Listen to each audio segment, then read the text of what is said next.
¿Qué dirán todos los que salieron apoyando en las campañas electorales de Aida Ayala ahora?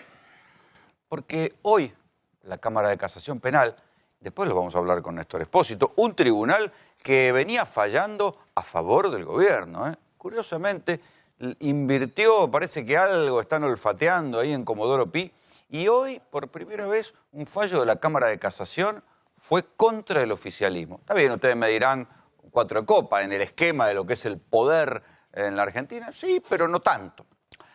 Aida Ayala, hoy la Cámara de Casación Penal dispuso que corresponde la prisión preventiva para ella. Esa causa que nosotros ya les contamos en alguna oportunidad, pero que hoy, esta noche, les vamos a contar en detalle porque es un escándalo. Van a ver los detalles grotescos de cómo esta mujer tan operada se ampara en los fueros y no quiere ir a rendir cuentas en la justicia. Y acá se va a plantear un dilema, es decir, ¿cómo? En el caso de Julio De Vido todos salieron a decir desafuero, y la verdad que el desafuero correspondía porque había cantidad de causas. En el caso de Aida Ayala, el oficialismo se abroqueló y dijo, no, desafuero no. Una Cámara le dio la razón a Aida Ayala y le levantó el pedido de captura, pero ahora la Casación, el segundo tribunal penal de la Argentina, después de la Corte Suprema, dijo que vaya presa. Y ahora la pelota vuelve a los diputados oficialistas de Cambiemos. ¿Qué van a decir? No, esperemos que haya dictamen de corte, la van a seguir protegiendo en la Cámara de Diputados como si fuera un aguantadero, eso que tantas veces se dijo, que los diputados utilizan los fueros como un aguantadero. Y la verdad que el caso de Aida Ayala es insólito, porque es el caso de una mujer, van a ver lo que nosotros conseguimos en Resistencia, que decidió montar una empresa basurera fantasma, una empresa de recolección de residuos fantasma, y repartirse la guita. Ella y un sindicalista de la zona, un estilo así, un hombre estilo Pata Medina, repartirse la guita de buena parte de la recolección de basura con una empresa fantasma, sin empleados, sin nada, sin depósito. Lo van a ver ustedes y van a decir, ¿cómo es posible que esto hubiera pasado? Es tan obscena la causa que provoca la prisión preventiva de Aida Ayala, o por lo menos el pedido de prisión preventiva de Aida Ayala. Los detalles van a entender que no hay manera de defenderla. Pero muchas veces se instaló, y esta era una lógica de campaña electoral, sobre todo en el final del kirchnerismo, que la corrupción era patrimonio del kirchnerismo o del peronismo. En aquellos tiempos yo ya les decía, muchachos, no se dejen engañar por esta lógica binaria de que la corrupción es patrimonio de uno, sino de otro. La corrupción en política en la Argentina, muchachos, es transversal. Y el Chaco es el mejor ejemplo, porque hay corrupción con una intendente de Cambiemos radical. Hay corrupción, escándalo de corrupción en la gestión de Capitanich, en la gestión de Pepo. El fiscal federal, Patricio Sabadini, que es el que investigó a Aida Ayala, la intendente radical, está siendo perseguido literalmente con chicana, para apartarlo de las causas, por funcionarios del gobierno de Domingo Pepo. O sea que la corrupción es transversal. Y no es de ahora. Digo, cuando uno ve o vio en estos años, por supuesto que existe la corrupción del kirchnerismo, y no los voy a aburrir, pero tenemos Lázaro Báez, tenemos José López, tenemos montones de cosas que todavía se están tramitando en la justicia, pero ahora empiezan a conocerse los casos de corrupción de Cambiemos. Y estos casos de corrupción que tramitan lento, que vienen muy moderados, que todavía los jueces se están tomando su tiempo, que con esa lógica que yo siempre les digo del freezer y del microondas, los tienen cajoneados y algunos los sacan del freezer, los ponen un poco en el microondas, después lo vuelven a meter abajo en el cajón del freezer, pero con esa lógica, de a poco, los jueces, en su mayoría jueces federales, se van despertando y van viendo que la corrupción no es un patrimonio exclusivo del peronismo y del kirchnerismo, sino que la corrupción es transversal. Era antes en el gobierno del kirchnerismo y lo es ahora en la gestión de Cambiemos. Esas simplificaciones de que la corrupción es un patrimonio de uno u otro bando político, déjenselas para otro. Yo no me las creo, no las suscribo y yo prefiero contarles historias en detalles. Cuando les digo que los escándalos de corrupción empiezan a llover sobre la gestión de Cambiemos, casi me tomé el trabajo de hacer una tipología, ¿no? Entonces, hay diferentes tipos de casos de corrupción que vienen cayendo en estos 2 años sobre la gestión de Cambiemos. Uno de esos casos son los que decía antes, bueno, ya les nombré los escándalos de kirchnerismo, pero están los escándalos mixtos, los casos mixtos. El mejor caso, el mejor ejemplo es Odebrecht, que desde el gobierno se lo enchufan a Devido y a José López, y es verdad, ¿sí? Porque hay causas que llevan hacia ellos, pero desde el kirchnerismo dice, che, pero ojo, porque las empresas que estaban asociadas con Odebrecht eran empresas vinculadas al Grupo Macri.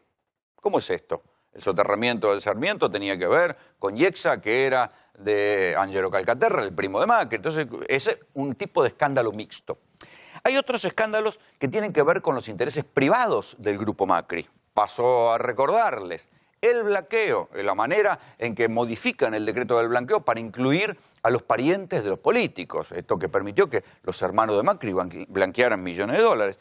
El Correo todavía sigue dando vuelta al Grupo Macri, que no quiere pagar la indemnización al Correo argentino y ofrece migajas en algo que...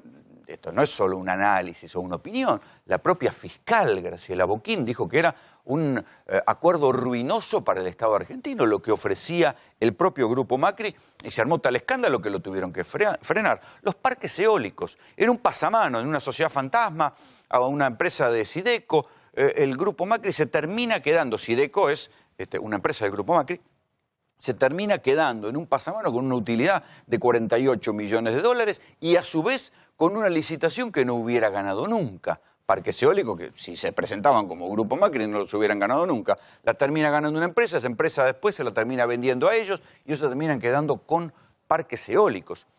Y después los escándalos que tienen que ver con la periferia de Cambiemos. En algunos casos con radicales. Los radicales, siempre ejemplo de virtudes republicanas, tienen hoy 2 intendentes de provincia procesados, uno por corrupción y otro por narcotráfico. Hace un par de semanas estuvo acá Sergio Barisco, intendente de Paraná, que está procesado por favorecer el narcotráfico. Ustedes pueden decir, bueno, yo creo que, no sé si la causa llegará hasta Barisco, tengo mi reserva, creo que hay mucho, pero hay un concejal que está preso. Y hay un puntero del radicalismo que está preso por narco y que ese sí es un narco confeso y convicto. Y era un puntero de los radicales. ¿Qué van a decir? ¿Que no lo conocían? Bueno, y lo del Chaco. O sea, cuando nosotros fuimos hace un par de semanas a Resistencia, quisimos ver en detalle cómo era esto. Porque leíamos el procesamiento de la jueza federal Zunilda Nirenberger, la instrucción que había hecho el fiscal Patricio Sabadini, y decimos, no puede ser que esto sea verdad. Porque terminaron todos presos. La cantidad de tipos que están presos, o sea, son 12. Los procesados son 24. Ahora van a ver el detalle de quién es quién en esta historia. Pero lo delirante es que sobre el final del mandato, Aida Ayala había inventado una tercerización del negocio de la basura, de la recolección de residuos, a una empresa fantasma. ¿Quién estaba en esa empresa fantasma? Alguien que había sido puntero de ella y expariente. Véanlo.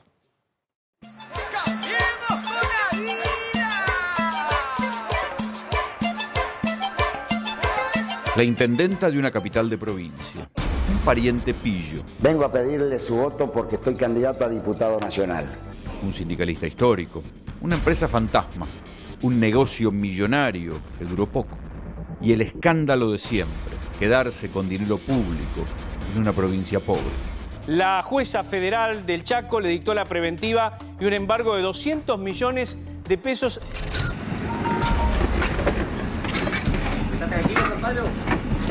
Todos terminaron presos menos la exintendenta que zafó porque ahora es diputada nacional y tiene fueros. Sí, juro. Pero eso no termina con el escándalo de Aida y la empresa basurera fantasma.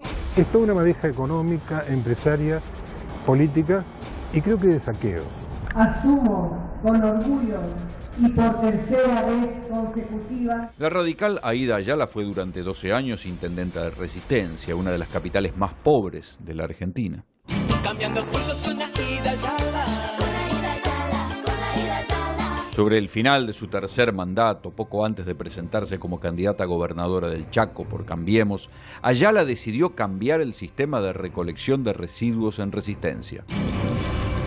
Ahí entró en escena PIMP Sociedad Anónima, una empresa sin antecedentes ni empleados y con dudosos socios, que ganó la licitación de la basura. Aparecía una señora de avanzada edad, jubilada, y una joven que se dedicaba en ese tiempo al modelaje.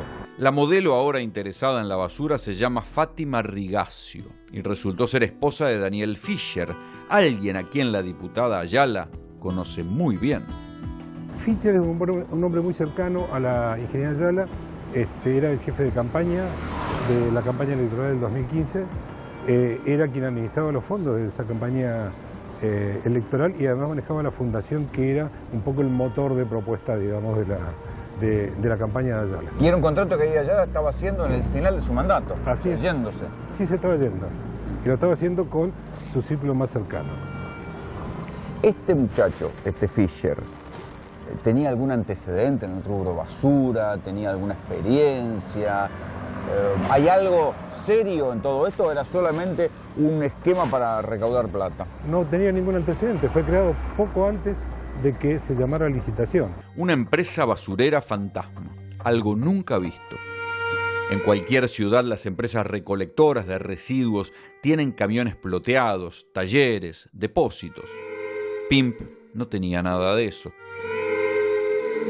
Su domicilio legal era este galpón vacío, pero este entramado de 500 millones de pesos al año tenía otros socios. Y como ese dicho que dice que Dios está en todas partes pero atiende en Buenos Aires, quiero llegar al Congreso de la Nación Argentina para con mi historia de lucha poder hablar con Dios y contarle lo que realmente sucede acá en nuestra provincia. Jacinto Amaro Sampaio, líder de los municipales de Resistencia, un sindicalista estilo Pata Medina, con denuncias de patotas y muertes atribuidas. Su esposa y su testaferro. Todo el núcleo cercano a la intendenta creó esta empresa para PIM. La famosa PIM, empresa PIM, para servicio de recolección de residuos, ¿no? Lo más extraño es que se cierra el periodo de licitación, o sea, 5 o 6 días después de que PIM obtiene su personería jurídica. La cadena de responsabilidades investigadas por la Justicia Federal fue subiendo hasta que llegó a quien fuera la candidata a gobernadora de Cambiemos, la actual diputada Aida Ayala. Yo no tengo problema, renunciaría a la banca, renunciaría a los fueros. Pese a lo que había prometido, Ayala sí se amparó en sus fueros. Así evitó ir presa y logró que en Cámara la justicia le levantara el pedido de captura. Pero su procesamiento por la empresa basurera fantasma y el escándalo siguen firmes. PIM fue un formato y allí calzaron los intereses, que seguramente venían en paralelo a los acuerdos que tenía. Tenemos estos datos de que nos permiten a nosotros señalar de que esta empresa fue creada con esa intención, ¿no? O sea, para proveerle servicio al Estado, pero donde todos, las principales personas de confianza de la entonces intendenta forman parte de esta empresa. Yo quiero que se investigue y quiero saber de qué se me acusan. Cuando uno habla de una empresa como PIM, sin antecedentes, sin empleados declarados cuando empezó a prestar el servicio... ¿No tenía empleados? Declarados no. No tenía movimiento fiscal. No tenía lugar. Yo soy la de siempre, voy a ser la de siempre. No estamos hablando de un servicio de remisa, estamos hablando del manejo del medio ambiente.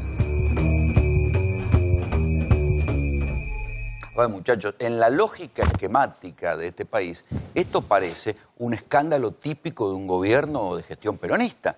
Pero Aida Ayala es radical, con lo cual, es lo que yo les digo, la corrupción en la política argentina es transversal. No tiene sello de identidad política y no viene con la marca en el orillo de nadie. Son modelos de gestión y es algo mucho más profundo. En este caso, ¿por qué le digo que parece un escándalo peronista? Porque es un intendente que termina negociando un escándalo con un sindicalista que a su vez tenía testaferros. Cuando uno empieza a leer las historias de ese personaje que además se quería postular a diputado nacional, Jacinto Amaro Sampaio, preso, hoy está preso. Jacinto Amaro Sampaio, líder de los municipales de Resistencia, era un tipo que tiene escándalos con patota, con pistolero, con choque, con haber matado a una persona. Un estilo muy parecido al Pata Medina, lo que era el Pata Medina en La Plata. La resolución de la jueza Nirenberger, el procesamiento de Nirenberger, dice que existen elementos sólidos para afirmar que bajo la dirección de Aida Ayala y Jacinto Amaro Sampaio se habría consolidado una asociación ilícita de carácter estable y permanente. Asociación ilícita de carácter estable y permanente, producto del acuerdo de voluntades entre ellos y como consecuencia, por intermedio de esas personas, su íntima confianza, y ahí vienen los parientes, o sea, Sampaio designó a alguien que la justicia considera que es su testaferro, Carlos Huidobro, ¿sí? Y Aida Ayala designó al tipo que había sido su yerno y que era uno de los miembros, un puntero de su fundación, de Aida Yala, llamado Alejandro Fischer. Alejandro Fischer y Huidobro y sus muchachos arman esta empresa PIMP, ponen unos gerentes y unos directivos así de paja, entre ellos Fischer pone a su esposa y a su suegra, que no tenían nada que ver con el mundo de la basura, una empresa sin empleados, y con eso, dicen, se ganan una licitación a la que nadie se presenta, que la firma Aida Yala poco antes de irse, y que iba a dejar el servicio de recolección de residuos tercerizado para que ellos tuvieran una guita que les entrara todos los meses. Es tal el caradurismo que todavía le están reclamando plata al municipio de Resistencia, de plata que no les pagaron. Era una empresa fantasma. Nosotros estuvimos ahí en el lugar donde supuestamente funciona esta empresa PIMP y es un galpón vacío, muchachos. Es un galpón vacío, así de sencillo. Entonces, estas cosas son las que hacen pensar, lo que les digo, la corrupción no es patrimonio de ningún lugar político, es transversal y es mucho más profunda. Hoy, además, hubo otro detalle que tiene que ver con que, por primera vez, Néstor, la Cámara de Casación, que era el tribunal casi diría más favorable al oficialismo, falló en contra. Sí, y además puso fin a un derrotero un tanto raro, porque el procesamiento con la prisión preventiva dictada contra Aida Yala por Zunil Nirenpeyer, en realidad fue revocado y descuartizado por la Cámara Federal de Resistencia. ¿Por qué descuartizado? Porque había un procesamiento y una orden de prisión preventiva. Lo partieron en dos. El procesamiento todavía espera que lo resuelvan, es decir, la Cámara todavía tiene que pronunciarse sobre qué fue lo que pasó. Pero la prisión preventiva la revocaron por prematura, entendieron que no había ninguna cuestión. Hoy llegó a la Cámara de Casación, que es el tribunal penal más importante. Y la doctrina Irurzun, que si vos eras un poderoso tenías que ir preso, no se aplica. También es lavado. La doctrina Irurzun, o sea, supuestamente Vudú, Debido, todos esos marcharon presos porque eran poderosos y podían borrar pruebas. Aida Yala, que fue intendenta de Resistencia, que es diputada, que fue funcionaria del gobierno nacional, no era una mujer poderosa, no podía destruir pruebas. Ahí no le aplicaron la doctrina Irurzun. La situación jurídica de Aida Yala es exactamente igual a la de Julio Debido antes de la detención. Ella está ahora para que la Cámara de Diputados dicte su desafuero e inmediatamente después debería ser detenida. Esto es lo que debería pasar siguiendo el ejemplo debido a partir de la doctrina Irurzun. ¿Qué es lo que dijo la Cámara de Casación? Que es el tribunal penal más importante del país. No hay nada penal. Por encima de eso está la Corte, que no tiene una competencia penal específica, pero que puede meterse en cuestiones penales. Seguramente apelarán a Corte. Sí, claro, pero... ¿Y qué van a hacer mientras tanto con el desafuero? Con el desafuero, bueno, es una decisión política de la Cámara de Diputados. Esto es lo que dijo la Cámara de Casación. Decidió hacer lugar al recurso de casación interpuesto por el fiscal general, revocar el pronunciamiento recurrido, esto es la exención de prisión, y estar a lo resuelto por la jueza de grado, es decir, por Nirenpeyer, que es quien había... pedido que fuera presa. Sí.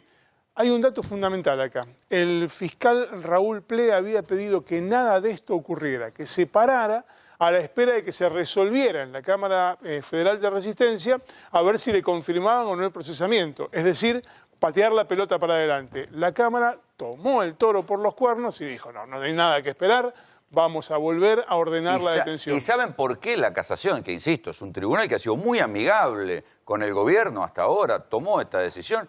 Porque es escandaloso. La manera y el curro que armaron es inexplicable.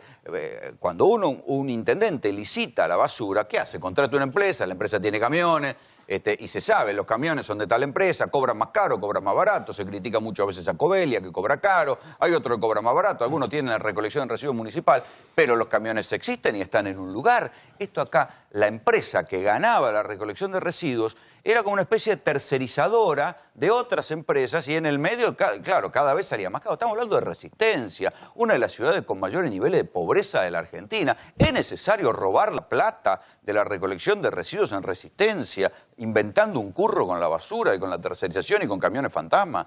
¿Quiénes son los muchachos? Ya, estos son los tres jueces que resolvieron esta. Algunos datos que son importantes. Este señor es Mariano Borinsky. Es uno de los jueces de casación que está integrando por decisión del actual gobierno la comisión que está destinada a reformar el Código Penal. Es decir, de derecho penal sabe. Este señor es Gustavo Hornos. Le pusieron doble N al pobre Hornos, es un Hornos que está caliente. Pero Gustavo Hornos es de los jueces actuales de la Cámara de Casación el más antiguo. es decir, que tiene más experiencia. Y este es Juan Geminiani.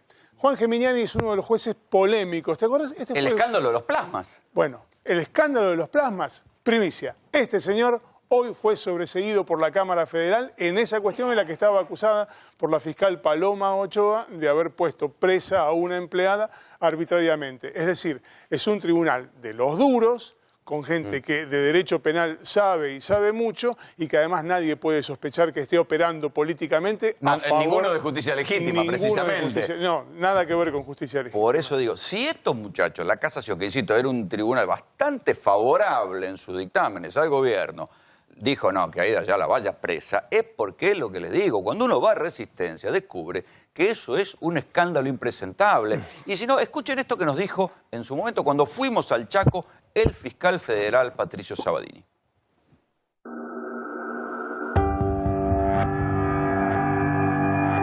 Nuestra sospecha es que se crea esta empresa justamente para que con también un factor de sobreprecio, pagar recolección de residuos en una época donde era crítica porque se ganan las elecciones, ¿no? O sea, una empresa medida. ¿Hacía falta recaudar dinero para la campaña? Es una hipótesis. A nosotros nos llama la atención de que la empresa era precaria de por sí. O sea, aparte no estamos hablando de un servicio de remisa, estamos hablando del manejo del medio ambiente. Esta empresa, hasta donde yo sé, es una empresa fantasma con un domicilio en un galpón abandonado y creo que casi ni tiene camiones. No, lo más extraño es que se cierra el periodo de licitación, o sea, 5 o 6 días después de que PIM obtiene su personería jurídica. ¿Sí?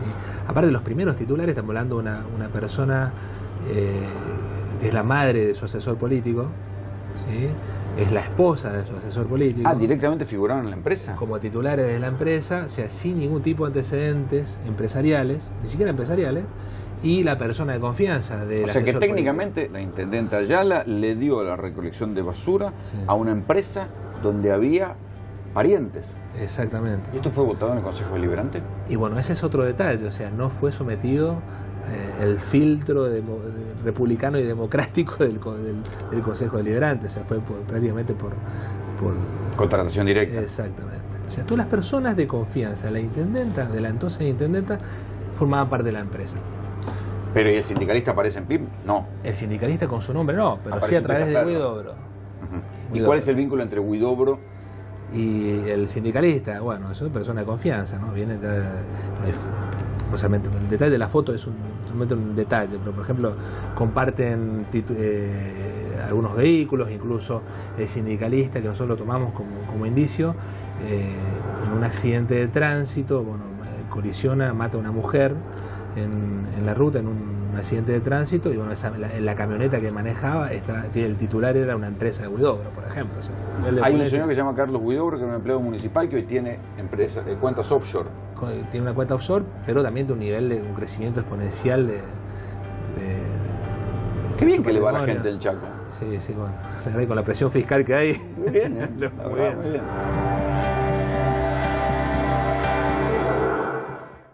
Esto que yo les digo de que la corrupción es transversal, no solamente hay que mirarlo históricamente. En el Chaco hay escándalo de corrupción para todos los gustos. Hay escándalo de corrupción alrededor del gobierno de Domingo Pepo, hay escándalo de corrupción en la gestión de Aida Ayala.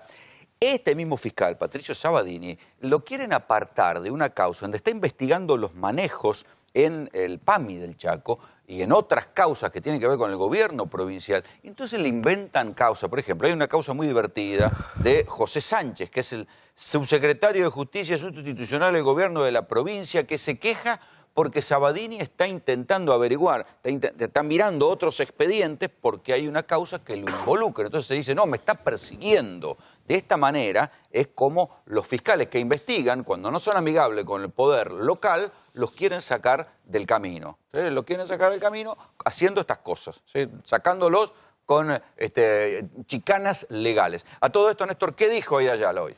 Ayala sacó un comunicado en el que concretamente dice que a pesar de informaciones incorrectas, la orden de detención no está firme y hasta que ello ocurra no corresponde legalmente que se vuelva a solicitar su desafuero. Es decir, abrió el paraguas diciendo que hasta tanto este fallo no sea confirmado por la última instancia que queda, que es la Corte Suprema, que se toma sus tiempos para resolver, ella considera que no puede ser desaforada. Claro. Habrá que compararlo. ¿No era la que dijo que, porque hay una declaración grabada de ella que dijo que se iba a someter al desafuero? Pero lo tengo en línea, Rolando Núñez, es uno de los denunciantes del Centro Nelson Mandela de La Rioja, un hombre que también motorizó la causa en La Rioja.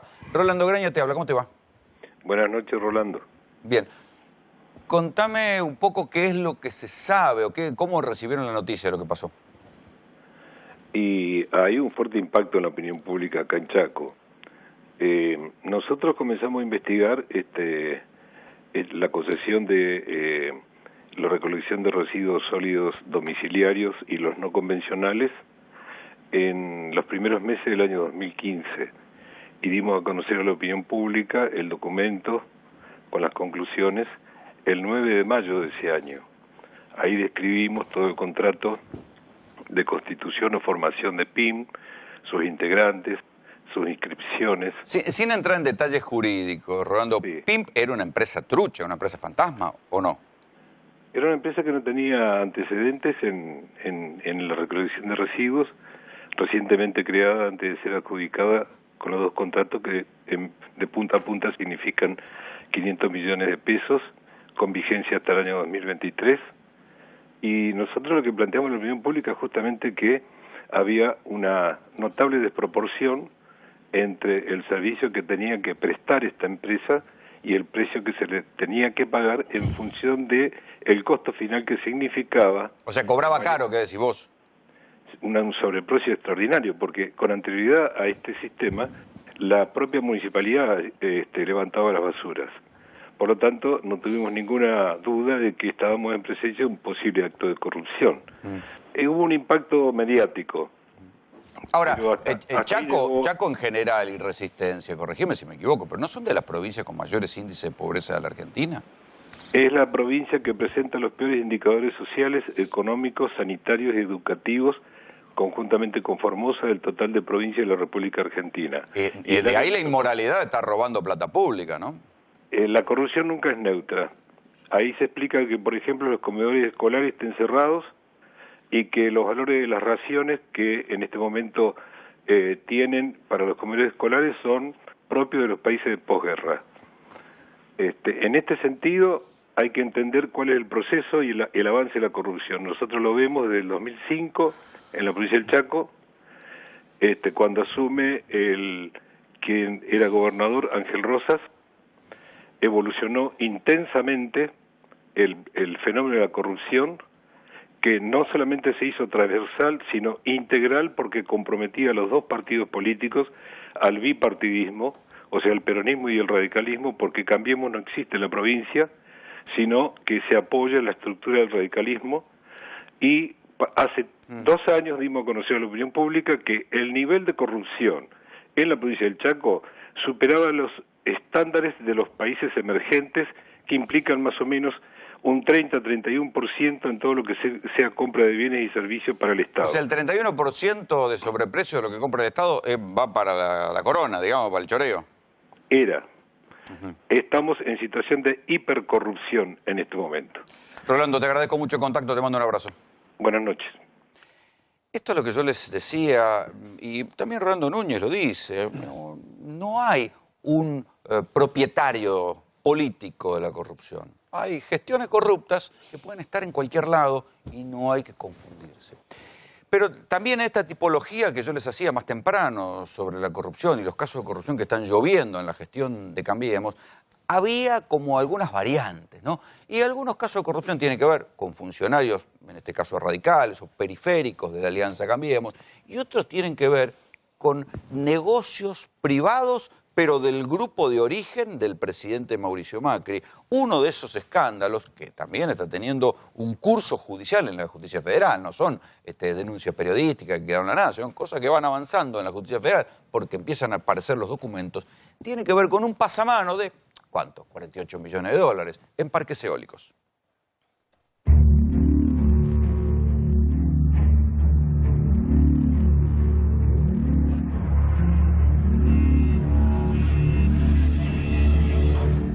Se han publicado algunas denuncias que presentan alguna sospecha respecto de la cuestión de energías renovables y la familia Macri. Me gusta esto que Geneia dice, que la vida es energía. Si querés algo vidrioso. No, pero en eso no hay nada vidrioso. O sea, si hay algo habido ejemplar y transparente ha sido las licitaciones de energías renovables. Esto es una investigación del diario Perfil, de Emilia Delfino, donde descubren esta maniobra donde en pocos meses se alzan con 15 millones de dólares, sin hacer nada, ¿no? O sea, sin invertir un centavo, ganando en primer lugar la construcción de estos parques y luego revendiéndolo en poco tiempo. El kirchnerismo licitaba en 110, 120 dólares el mega y estamos ahora a un tercio de eso más o menos, y lo cual es ahorro para los argentinos, es más trabajo. Solamente la energía es lo que necesitamos para crecer, para desarrollarnos, para reducir la pobreza. Es el principal objetivo de mi gobierno y el mío personalmente. En pocos meses el grupo Macri, solamente de uno de los parques, con esa diferencia se alzan con 15 millones de dólares, es decir, una cifra millonaria. Los casos puntuales que están hablando son casos donde el Estado no interviene y donde se había inversiones de la familia que después lo vendió, etcétera, pero no hay ningún tipo de participación del Estado, no hay ningún tipo de perjuicio de ningún tipo, con lo cual, y mucho menos, una falta de transparencia. El pase de manos es sin licitación pública y eso es una forma también de trampear toda la legislación, ¿no?, que existe en relación a las licitaciones públicas. Es decir, no importa quién se presente y quién gana una licitación pública si después lo revende. Y toda esta maniobra es gravísima, aún si no estuviese el grupo Macri detrás. Pero está el grupo Macri, ¿no?, del presidente de la nación. No queremos seguir tomando deuda y obligar a que nuestros hijos y nuestros nietos la tengan que pagar. Cada uno de nosotros tenemos que garantizarnos de vivir con los recursos que tenemos hoy. Son todas maniobras financieras detrás de un discurso verde, ¿no? Claramente, en todo lo que hacemos está la energía. Y el mundo hoy apunta a las energías renovables. Prácticamente en todas las provincias argentinas hay proyectos en construcción, en desarrollo, para generar la energía del futuro.